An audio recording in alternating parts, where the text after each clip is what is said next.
നാലുകാലുള്ള പന്തൽ താഴെ കത്തുന്ന നിലവിളക്കും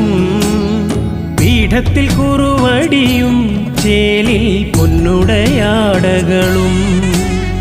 പൊന്നുണ്ണിമായ വരാൻ നോമ്പുമായി കോമരം കുളിക്കുറിയായി പൊന്നിന്റെ അരമണിക്കിലുക്കവും പൊന്നൊളി പരത്തി നിവ തൊഴുകൈ കൂപ്പി നിന്നടിയൻ പദമലരായി തീർന്നലിയാൻ